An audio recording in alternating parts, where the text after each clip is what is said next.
This is the Big O Show. This is the Big O Show. Righty, there is Cameron Wolfe. He's got the lights off. Oh, he turned them back on again. Okay, there we go. Big O, what's good, man? How you doing, bro? Word I'm is good. you're best friends with Sean Payton. Did the Dolphins really go after your best friend?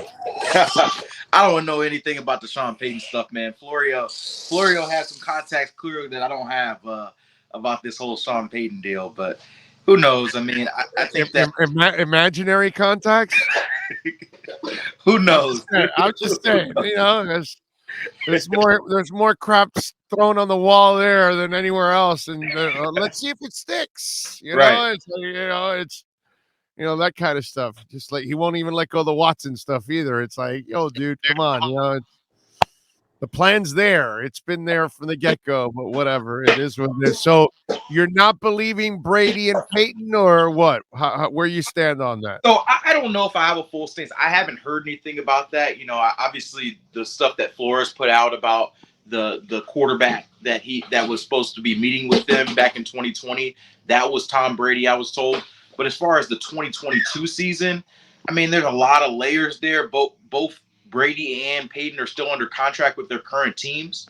So, I mean, like, I don't know how realistic you could actually say the person is in pursuing, like the Dolphins could say, hey, we're going to pursue Patrick Mahomes, or we're interested in Patrick Mahomes. Doesn't mean that it's going to happen. So, right. I mean, I don't know if I necessarily say it didn't, they didn't have any conversations about, can we get Sean Payton? But I don't know how far that got up the lane of a real possibility.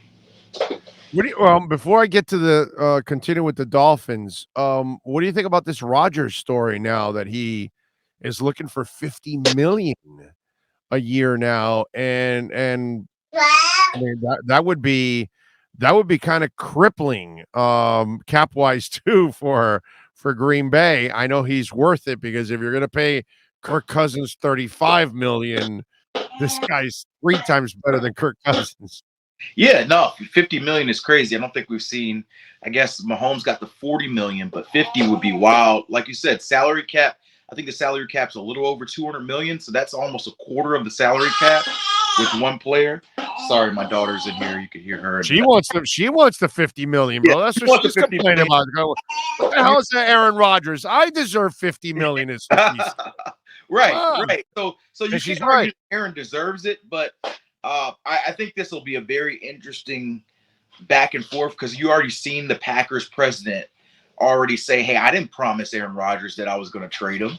And so you there's a little bit of a power play, it feels like, that's going on before Aaron Rodgers makes his final decision. Rodgers is trying to leak out, okay, I want this money. The Packers are leaking out, we don't have to trade him. And so it makes me wonder, is this thing really going to get back together? Like, I think you asked me a couple weeks ago when we were on there, and I said I thought that Rodgers would stay and he'd be back in Green Bay. But the more this thing lingers, the more that comes out. It makes me wonder, do these guys really want to be together? Well, I mean, here's the other thing that I wonder. I don't know about you, but when I see this linger, this tells me that Jordan Love must be I'm not going by the 2 games he played, because that's not fair to even judge the kid. Right. He might turn out to be a good quarterback, but behind the scenes, he must be really lost. He's definitely nowhere near ready to get Aaron Rodgers' level of play. And the problem with the Packers is they're built for winning now. Well, that's 95% of the history of the game. It's never been at Aaron Rodgers' level. Right. But I guess the problem for the Packers is if you're turning it over to Jordan Love, you're going to be a rebuilding team. To an extent. At least for a year. So that's an area where you got a lot of vets there. Devontae Adams, is he going to want to come back if it's Jordan Love there?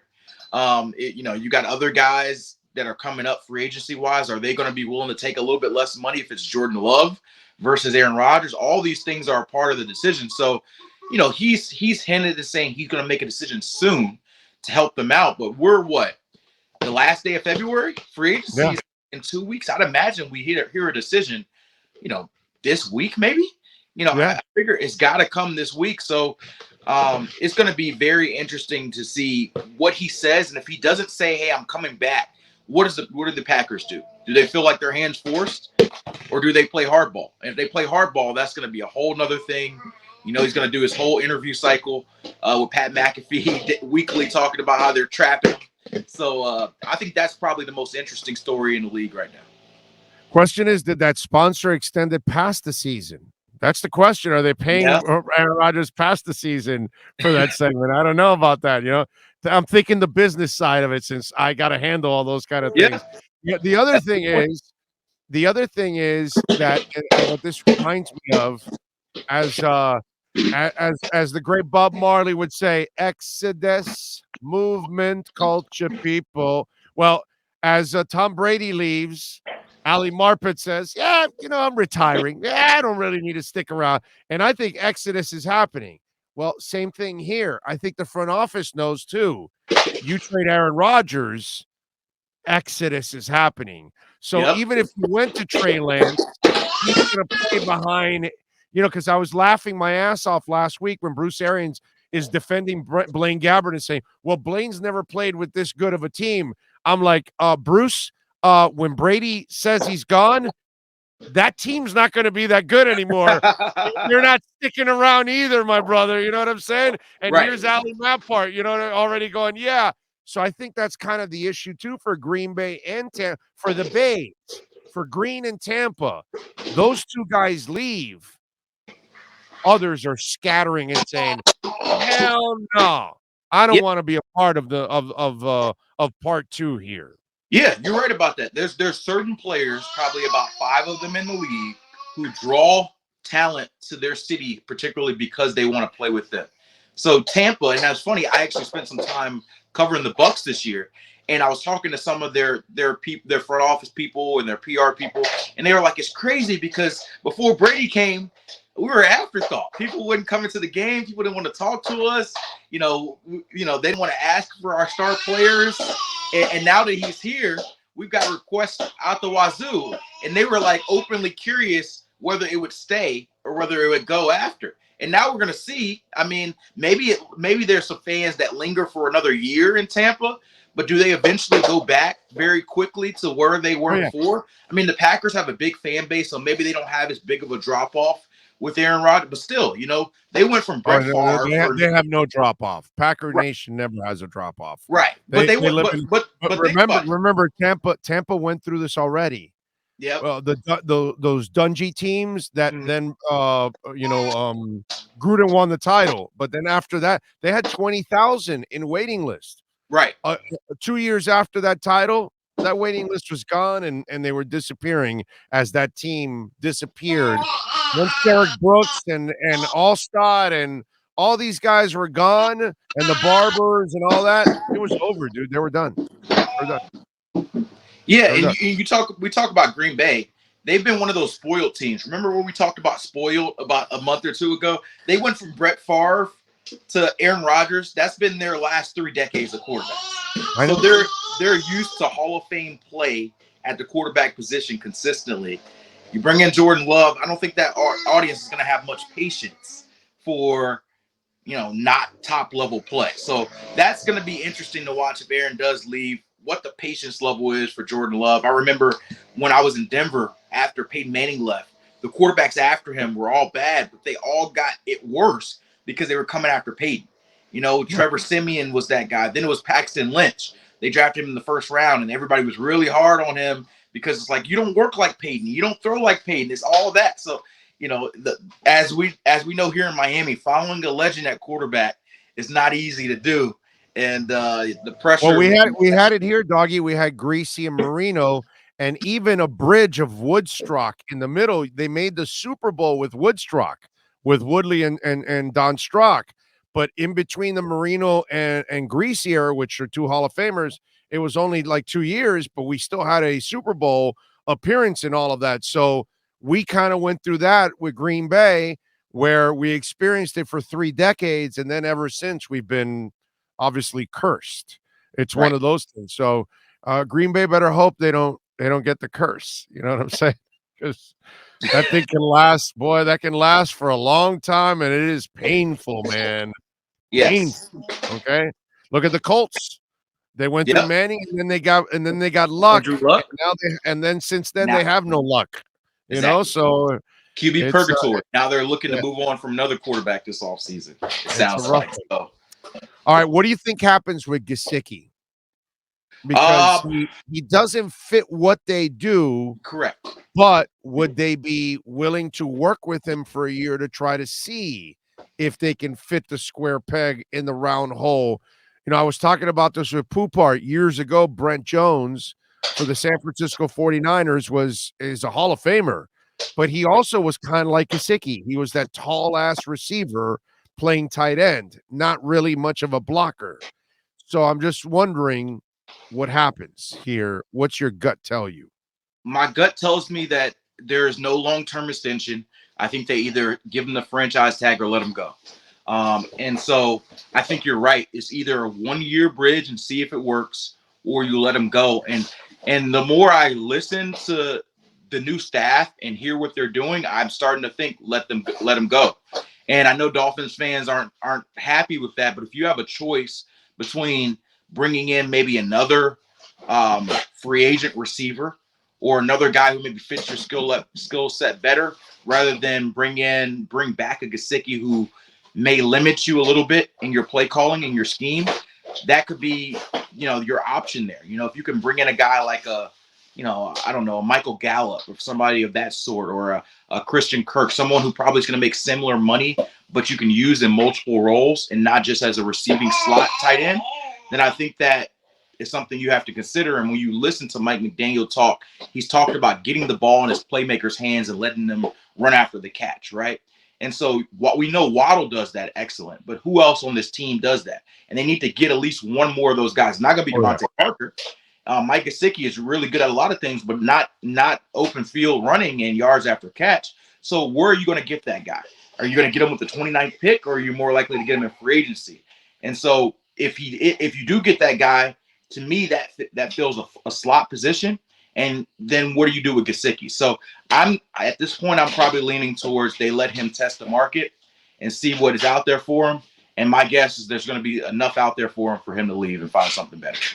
Yeah, and they will get compensatory pick for him too. It all depends on, I guess, how active do you think Miami will be in for? Because I would imagine, Cam, that they've got to sign 2 linemen. That's the way I'm looking at it. In order to bring some balance, they need to bring 2 really good veteran linemen to kind of balance and also share that wealth of knowledge to those young guys and help them in the confidence area too.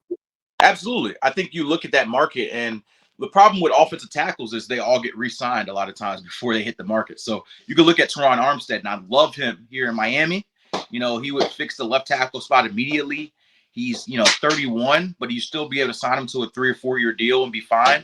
But is he going to hit the market? I mean, the Saints, I wouldn't give him big money because he can't stay healthy. That's the only thing. If he's asking for a lot of money, that's where I get scared with Teron Armstead. All of these guys have flaws. That's why they're hidden free agency, right? So you're either going to get an injury flaw, you're going to get this guy's not as good. I'd rather take my chance on a guy who may need a little help staying healthy. It's a little bit of a mitigated risk rather than a guy who is a B level or C level talent. Teron Armstead, when healthy, is a top 5 left tackle in the league. I got you.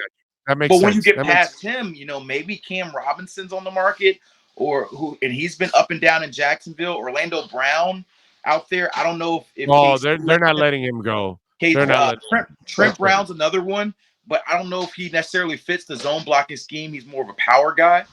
But overall, I think there's going to be a variety of different names you're going to see the Dolphins name attached to, especially on the offensive line. And, I wouldn't be surprised to have them go get a center. That's a Ryan spot. Ryan Jensen, baby. He would be nice physical guy, a guy who can really be the face and the attitude of an offensive line. So I think they go get a center regardless this offseason, whether it's high in the draft or in free agency. So I'm with you. I think it's in the draft. I know they could get maybe the Boston College kid since we have Applebaum and all that stuff. But my thing is, they don't have time anymore to wait for people to develop. So they need to go get a Ryan Jensen because he's an immediate impact. Because one of the things I talked about earlier on the show in the first hour was this front office had an hourglass, and they've wasted 2 years with a coach that couldn't build an offensive staff so they can find out about their quarterback. So they no longer have that time anymore. They need to find out about Tua and close it out in the next 2 years because, as you know, then they have to pay him for that 5th year and moving on. So they have a 2-year window now where they've got to build immediately that line in the running game and the offense and straighten it out so they can feel good about giving him that long-term contract. So they don't have that much time to wait for more new linemen to develop. Agree or disagree on that? Oh, absolutely agree. I think, Big O, you're right on the money there. I think the last couple of years you've seen a team who's tried to develop offensive linemen, right? And so maybe you have better coaches here who can do a better job developing, but I'm not going to take the chance and wait 2 years for a guy to be ready. So, maybe there's a position in the draft that you can count on players to be able to contribute immediately. Offensive line does not seem to be one of them. So I'd rather get me a receiver, as you saw with Jalen Waddle. You can be ready in year one and be able to contribute. We've seen the edge rushers and cornerbacks and linebackers, but offensive linemen, that's a position where you typically need multiple years. Honestly, tight end too. Offensive line, unless we're talking about one of those top 10 freaks. Exactly. Okay, then maybe you can get one of those. Sean Slater. He was a guy who came in immediately. Creed Humphrey, who I argued they should have drafted last year, is another guy, but those are few and far between.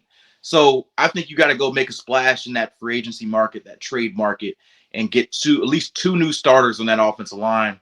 Continue to develop the young guys you have, and maybe draft another guy you can develop, but not need him to contribute from day one.